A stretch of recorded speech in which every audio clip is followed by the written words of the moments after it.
Sean Themea, political strategist, commentator for Young Voices, chief of staff at Young Americans for Liberty. Sean, how are you? Doing fine. It's a crisp 98 degrees in Austin today. So couldn't be better. Austin, Texas, quite the hot place to live. A lot of young people in Austin, aren't there, Sean? Yeah, that's true. Oh, yes. A lot of young people and a lot of older folks who are annoyed the young people keep moving here. That's right. All right, so the Prime Minister of India, the largest population in the world now, India at 1.4 billion, passing China, was at the White House. What did you read into all that? Well, look, I want Joe Biden to succeed. Some people will get mad at me saying that, but we always have to try diplomacy, and we always have to try to increase our friendships overseas with entangling alliances with none. And as we see these last several years, I mean, our foreign policy is going backwards. I mean, we've got lots of entanglements over in Ukraine and scuttled peace deals over there. You know, for the last several decades, we've been bombing countries indiscriminately.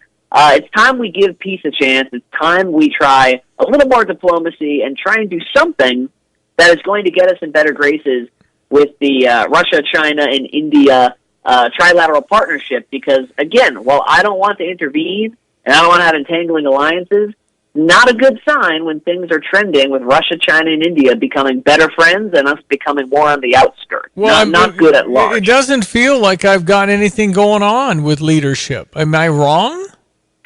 How do you mean? There's nothing going on in Biden's head? I mean, I'm just saying it just feels listless. I mean, I think the reason China and Russia, everybody's more aggressive is because they don't think he's going to do anything.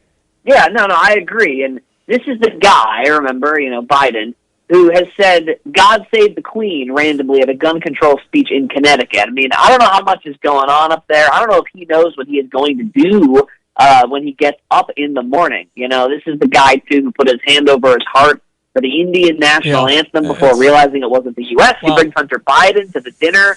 So I hope he succeeds because I want America to be respected on the world stage, and I'd like to be friends with as many nations as possible, entangling alliances with none. So fingers crossed today's a better day. Well, I mean, again, he sends Anthony Blinken to China for 3 days, then calls President Xi a dictator the next day. What was that? What the heck?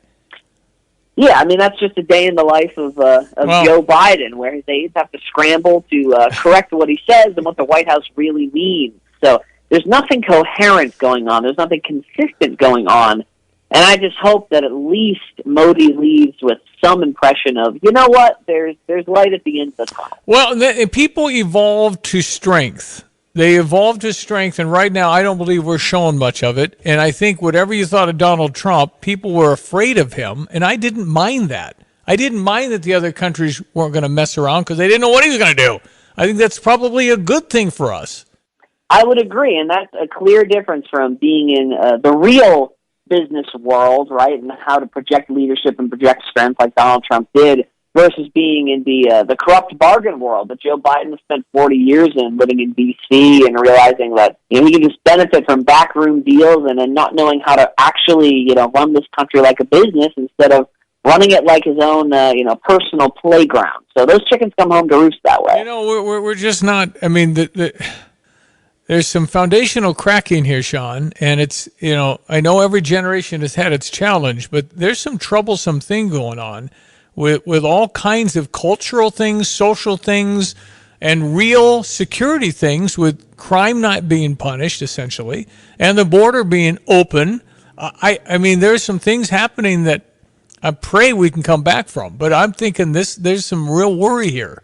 I agree with you. And look, this country's in chaos, and if we're placing all our faith and solutions in Washington, D.C., we're always going to be disappointed. If we want to stop crime, if we want to fix the cultural problems in this country, yes, get Biden out of the White House, but get active in your precinct. Get active in your state legislature. Call your state rep and tell them, look, if you don't vote the way I want, we're going to run you out of town. That's going to do more change for us long term than whether or not it's Joe Biden, Donald Trump, or Ron DeSantis, in my opinion. I don't think there's any doubt we need to be as local as possible with our politics in power, because I think if you know where the guy lives, you can go talk to him. I mean, it just local is better than some overbearing arm of the government that says, here's what we're going to do, and have no idea the impact it's going to have locally. So I don't know if we can start local and say really get active and be on a village board and then really have some control over your own area, because this whole federal government thing is just feeling onerous. I completely agree. And look, it costs millions and millions and millions of dollars to maybe move the needle in a congressional or a Senate race. Yeah, I mean, there are some states, New Hampshire, you can win a seat for $700, right? South Dakota, same thing. Yeah. So get up there, get involved, run for office, and make the change you can with the power you have in the space you're in. Sean Themea on the Tavin's Towing phone line. How can people find you, Sean? Absolutely. Well, you can go to yaliberty.org. That's my organization, Young Americans for Liberty. You can also find me Liberty Sean on Twitter. S-E-A-N. And it's SEANTHEMEA, Sean Themea. That is correct. Stay cool down in Austin, my friend. Appreciate it. I'll try.